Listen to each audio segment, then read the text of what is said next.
Good morning my dear students. आज की इस क्लास में हम लोग बेटा क्लास 12th बायोलॉजी के महत्वपूर्ण टॉपिकों की बात करेंगे। अगर आप इन टॉपिकों को पढ़ लेते हैं तो आपके 70 में 70 नंबर बिल्कुल फिक्स हो जाएंगे। इससे ज़्यादा आपको कोई भी कुछ चीज़ पढ़ने की जरूरत नहीं, पर जितना मैं यहाँ पे बता रहा हूँ सिर्फ उन चीज़ों को आप अच्छी तरह से पढ़ लीजिए बस। पहला क्वेश्चन बेटा, पुष्पी पादपों में लैंगिक जनन। इस चैप्टर में कौन कौन से क्वेश्चन है जो आपको तैयार करने हैं उनको ध्यान से पढ़िए। पहला तैयार करना है बेटा भ्रूण कोष तथा भ्रूण कोष में अंतर लिखना है। बहुत ही ज्यादा इंपॉर्टेंट क्वेश्चन। इसमें जितने भी मैं आपको क्वेश्चन करा रहा हूँ बस इन क्वेश्चनों को आप घोल के पी जाइए। आपको अपने बोर्ड के पेपर में इससे ज्यादा कोई भी क्वेश्चन पढ़ने की जरूरत नहीं, ना ही इसके बाहर का कोई क्वेश्चन आपसे पूछा जाएगा। भ्रूण कोष क्या है, इसके विभिन्न प्रकार का संक्षिप्त वर्णन करना है। नेक्स्ट क्वेश्चन बेटा, परागण तथा परागण के प्रकार, परागण के लाभ तथा हानि बताना। परागण की परिभाषा लिख देना है। परागण कितने प्रकार के होते हैं, परागण से क्या लाभ है क्या हानि है, ये सब लिखना है। नेक्स्ट क्वेश्चन है बेटा, बीजांड का परिवर्धन तथा गुरु बीजांड जनन। तो आपको बताना है बीजांड का परिवर्धन क्या होता है और गुरु बीजाणु जनन क्या होता है, इसको एक्सप्लेन करना है। नेक्स्ट क्वेश्चन बेटा, द्विबीजपत्री भ्रूण का परिवर्धन आपको बताना है कि द्विबीजपत्री भ्रूण का परिवर्धन क्या होता है, इसको एक्सप्लेन करना है। नेक्स्ट बेटा, लघु बीजाणु धानी का निर्माण तथा लघु बीजाणु जनन क्या होता है, इसको बताना है कि लघु बीजाणु धानी का निर्माण कैसे होता है और लघु बीजाणु जनन क्या होता है, इसको एक्सप्लेन करना है। अगला इंपॉर्टेंट क्वेश्चन जो आपको बेटा तैयार करना है वो है एक प्रारूपिक बीजांड की संरचना का सचित्र वर्णन करना है। एक प्रारूपिक बीजांड की संरचना का क्या करना है बेटा, आपको सचित्र वर्णन करना है। नेक्स्ट बेटा क्वेश्चन, अब हम बात करते हैं बेटा मानव जनन की। किसकी बात करते हैं बेटा, मानव जनन की। तो इस चैप्टर में आपको केवल 3 क्वेश्चन तैयार करने हैं, बस उन्हीं में से क्वेश्चन पूछा जाएगा बेटा। पहला तैयार करना है बेटा अपरा की परिभाषा तथा अपरा के कार्य, कि अपरा की परिभाषा क्या होती है और अपरा के कार्य क्या होते हैं, ये आपको याद कर लेना है।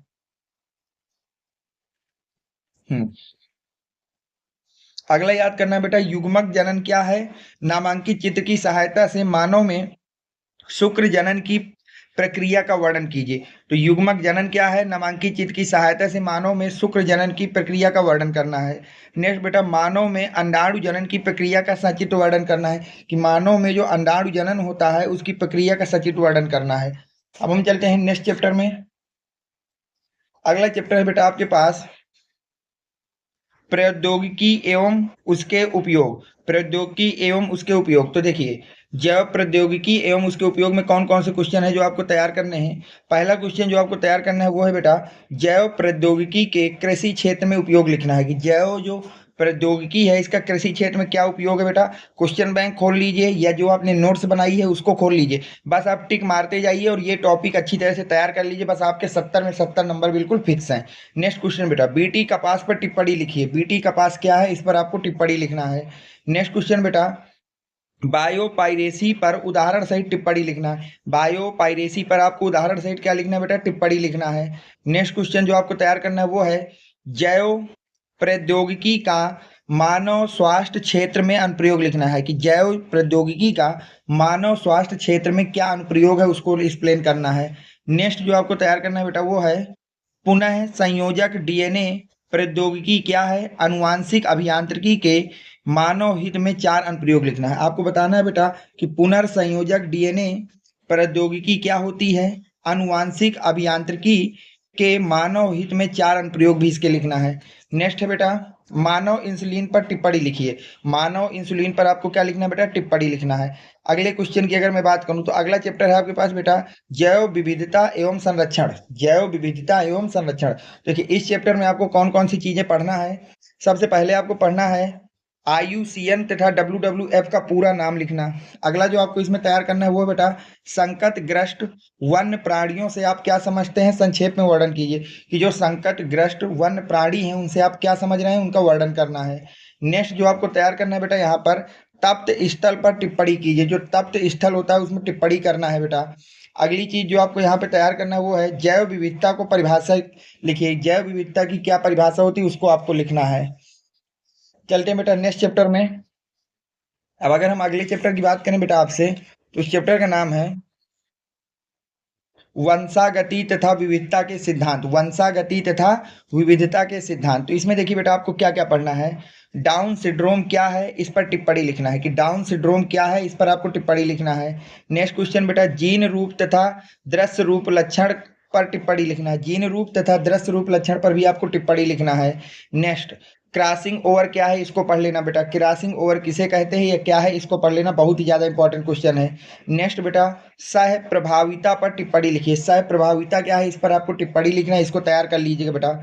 नेक्स्ट है प्रभाविता तथा अप्रभाविता में विभेद करना है। प्रभाविता तथा अप्रभाविता में क्या करना है बेटा, विभेद करना है। आनुवांशिक रोग क्या है, इसको तैयार कर लेना, बहुत ही ज्यादा इंपॉर्टेंट क्वेश्चन बेटा, आनुवांशिक रोग। नेक्स्ट है बेटा, मानव में लिंग निर्धारण कैसे करते हैं, ये टॉपिक अच्छी तरह से पढ़ लेना। यहाँ से क्वेश्चन बिल्कुल फिक्स मानिए कि आपके बोर्ड में पूछा ही जाना है कि मानव में लिंग निर्धारण किस तरह से किया जाता है। मंडल के वंशागति का नियम क्या है, इसको पढ़ लेना बेटा कि मंडल का जो वंशागति नियम है वो क्या है, इसको पढ़ लेना। लिंग सहलग्न गुणों से आप क्या समझते हैं, इस टॉपिक को पढ़ लेना बेटा, ये क्वेश्चन बहुत ही ज्यादा इंपॉर्टेंट क्वेश्चन है। अब हम बात करते हैं बेटा वंशागति का आणविक आधार। वंशागति का आणविक आधार, तो देखिए डीएनए तथा आरएनए में अंतर पढ़ लेना बेटा, बहुत ज्यादा इंपॉर्टेंट क्वेश्चन है, डीएनए तथा आरएनए में अंतर।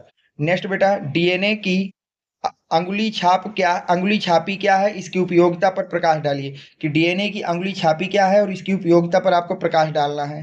नेक्स्ट बेटा, मानव जीनोम प्रोजेक्ट पर टिप्पणी लिखना है। मानव जीनोम प्रोजेक्ट पर आपको क्या लिखना है बेटा, टिप्पणी लिखना है।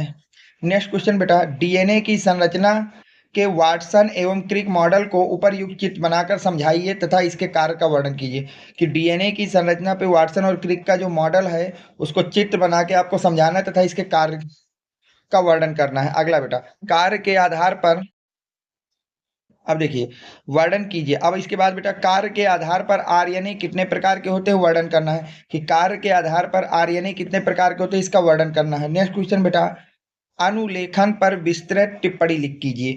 जो अनुलेखन है उस पर आपको एक टिप्पणी लिखना है बेटा। नेक्स्ट क्वेश्चन, अनुवांशिक कूट क्या है, इसकी मुख्य विशेषताओं का वर्णन कीजिए कि अनुवांशिक कूट क्या है और इसकी मुख्य विशेषताएं कौन कौन सी है, उस पर आपको वर्णन करना है। नेक्स्ट अगर हम लोग बात करें बेटा, वो हमारे पास है बेटा मानव स्वास्थ्य तथा रोग। अगला चैप्टर है हमारे पास मानव स्वास्थ्य तथा रोग। अब देखिए यहाँ पे कौन कौन से क्वेश्चन तैयार करने हैं आपको बेटा। एल्कोहल ड्रग्स के दुरुपयोग पर टिप्पणी कीजिए। एल्कोहल क्या है, ड्रग्स के दुरुपयोग पर टिप्पणी लिखना है। प्रतिजैविक से आप क्या समझते हैं, किन्हीं दो प्रतिजैविकों के नाम लिखिए कि प्रतिजैविक से आप क्या समझते हैं, किन्हीं दो प्रतिजैविक के आपको नाम लिखने हैं। नेक्स्ट बेटा, मलेरिया रोग के रोगजनक रोगवाहक लक्षण तथा उपचार लिखना है। मलेरिया रोग के रोगजनक रोगवाहक तथा लक्षण तथा उपचार लिखना है। नेक्स्ट, टाइफाइड के कारक लक्षण तथा रोकथाम के उपाय लिखना है कि टाइफाइड किस कारण से होता है, उसके क्या लक्षण है, उसके रोकथाम के क्या क्या उपाय हैं, ये सब पढ़ लेना बेटा। नेक्स्ट, निम्नलिखित में से किन्हीं दो मानव व्याधियों के कारक लक्षण उपचार तथा बचाव के उपाय का वर्णन करना है। डेंगू, ज्वर तथा निमोनिया ये किन कारणों से होता है, इनके क्या लक्षण होते हैं, इनका उपचार कैसे होता है और इनसे बचा कैसे जा सकता है, ये सब आपको विस्तृत वर्णन करना है डेंगू के विषय में और बेटा निमोनिया के विषय में। नेक्स्ट अगर हम बात करते हैं बेटा, अगला है आपके पास बेटा स्टेम कोशिकाओं पर टिप्पणी कीजिए। स्टेम कोशिकाएं क्या होती हैं, इन पर आपको टिप्पणी करना है बेटा। नेक्स्ट, मानव कल्याण में सूक्ष्म जीव। मानव कल्याण में बेटा सूक्ष्म जीव, तो पहला क्वेश्चन है जैव उर्वरक क्या है, कृषि में इसका क्या महत्व है। जैव उर्वरक क्या है, कृषि में इनका क्या महत्व है। नेक्स्ट बेटा, बायोगैस क्या है, ग्रामीण क्षेत्र में बायोगैस के दो उपयोग बताइए कि बायोगैस क्या होती है और ग्रामीण क्षेत्र में बायोगैस के कोई दो उपयोग बताना है बेटा। नेक्स्ट, जैव प्रौद्योगिकी सिद्धांत एवं प्रक्रम।